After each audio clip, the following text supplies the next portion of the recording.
அதிமுக காரங்க வந்து பொய் சொல்லுவாங்க. அதான் நீங்க ஏதாவது வேலை செஞ்சு அந்த வேலையை நாங்க செஞ்சோம்னு சொன்னா, இப்ப மாமா சொன்னாரு ரோடு ஓட்டாங்க, சாக்கடை ஓட்டாங்க, பெருசா வேற ஒண்ணும் பண்ண மாட்டாங்க. நம்ம அதை சொல்ல போறது இல்ல. ஆனா நாங்க செஞ்ச வேலையை 5 வருஷம் ஆயிருக்குது. இது நான் நாடாளுமன்றத்தில் பேசியிருக்கேன், நீங்க எல்லாரும் பார்த்திருப்பீங்க. ஒவ்வொரு முறையும் அமைச்சரை போய் பார்த்திருக்கேன், அதிகாரிகள் போய் பார்த்திருக்கோம், சண்டை போட்டிருக்கோம். இங்க அதிகாரிகளை கூட்டு வந்து ஒரு 10 டைம் வந்திருக்கோம் இந்த இடத்துக்கு. அந்த மாதிரி கடினமாக நம்ம செய்யற பணியெல்லாம் வந்து ஸ்டிக்கர் ஒட்டுவாங்க. அதிமுகங்களே ஸ்டிக்கர் தான். யாராவது வந்து நிவாரண பணி கொண்டு போனா அதுல ஸ்டிக்கர் ஒட்டிடுவாங்க. யாராவது வந்து இந்த மாதிரி கஷ்டப்பட்டு நம்ம வேலை செஞ்சோம்னா அதுக்கு ஸ்டிக்கர் ஒட்டிடுவாங்க. அதனால இந்த பாலத்தை பொறுத்தவரை நம்ம அங்க எல்லாரும் சேர்ந்துதான் இந்த பணியை செஞ்சிருக்கோம். இது வந்து ஒரு சாதனைன்னு நான் சொல்றதை விட இது ஒரு மனதுக்கு திருப்தியான நிறைவான பணின்னு நினைக்கிறேன். ஏன்னா இது நம்ம மக்களுடைய மிக நீண்ட காலமான கோரிக்கை, ரொம்ப உணர்வுபூர்வமான கோரிக்கை. அந்த கோரிக்கையை நிறைவேற்றி இருக்கிறோம் என்று சொல்லி இந்த பிரச்சாரத்தை தொடங்குவதில் நான் மகிழ்ச்சி அடைகிறேன். இந்த மாதிரி நிறைய திட்டங்களை நம்ம தமிழ்நாட்டின் மாண்புமிகு முதலமைச்சர் அன்பிற்கு மரியாதைக்கும் அண்ணன் மு.க. ஸ்டாலின் அவர்கள் தொடங்கி வச்சிருக்காங்க. 1000 ரூபாய் நம்ம எல்லாருக்கும் வந்திருக்கு.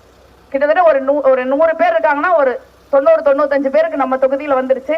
நான் எல்லாரும் கேள்வி பண்றது 2 மூக்குத்தி போட்டிருந்தா வராது அப்படின்னு. இல்ல எங்களுக்கு முதலமைச்சர் கொடுப்பாங்க அப்படின்னு மக்கள் வந்து ரொம்ப நம்பிக்கையோட அதை சொல்றாங்க. அந்த 1000 ரூபாய்ங்கிறது ரொம்ப முக்கியமான விஷயம். நாங்க முதல் முறை நன்றி சொல்ல போனப்ப விராலிமலையில ஒரு பாட்டி, ஒரு 90 வயசு இருக்கவங்க டக்குன்னு என் காலில் விழுந்துட்டாங்க.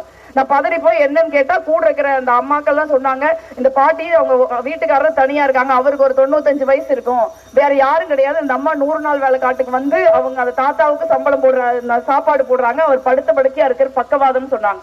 நான் அப்ப என் சம்பளத்துல இருந்து ஒரு 1000 ரூபாய் மாசம் அவங்களுக்கு கொடுக்கலான்னு கொடுக்க ஆரம்பிச்சேன்.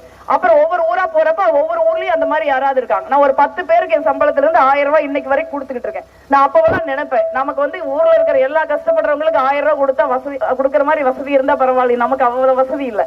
ஆனால் அந்த கனவை நமது தமிழ்நாட்டின் மாண்புமிகு முதலமைச்சர் அவர்கள் தாயுள்ளத்தோடு நிறைவேற்றி இருக்கிறார்கள். அன்னைக்கு வந்து 1000 ரூபாய் வாங்குற எல்லாத்த விட எனக்கு ரொம்ப மகிழ்ச்சியா இருந்தது. ஏன்னா அந்த 1000 ரூபாய்ங்கிறது ஒரு சாதாரண பெண்களுடைய வாழ்க்கையில எவ்வளவு பெரிய மாற்றத்தை ஏற்படுத்தும் சொல்லும். ஊரை கொள்ளையடிச்சு வச்சிருக்கிற பாஜக அதை பிச்சை காசுன்னு சொல்லலாம். ஆனால் அது நம்மளுடைய உரிமை தொகை. பெண்கள் உழைப்பு நமக்கு அங்கீகாரமே கிடையாது.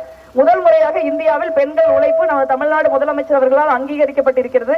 நம்ம தமிழ்நாட்டில் மட்டுமல்ல இந்தியாவிலேயும் மாற்றம் வர வேண்டும். தலைவர் ராகுல் காந்தி அவர்கள் அதற்காகத்தான் கன்னியாகுமரியிலிருந்து காஷ்மீர் வரைக்கும் இந்திய ஒற்றுமை பயணம் நடந்து போனாங்க.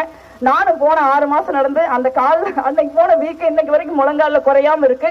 மக்கள் அவரோட கண்ணீர் விட்டு கதற காட்சியை நான் கன்னியாகுமரியிலிருந்து காஷ்மீர் வரைக்கும் பார்த்தேன். அந்த அளவுக்கு நரேந்திர மோடி அரசாங்கம் மோசமா இருக்கு. அதிமுக அரசாங்கம் பாஜகவுக்கு நேத்தும் ஜால்ரா போட்டாங்க, இன்னைக்கும் ஜால்ரா போடுவாங்க, நாளைக்கும் போடுவாங்க.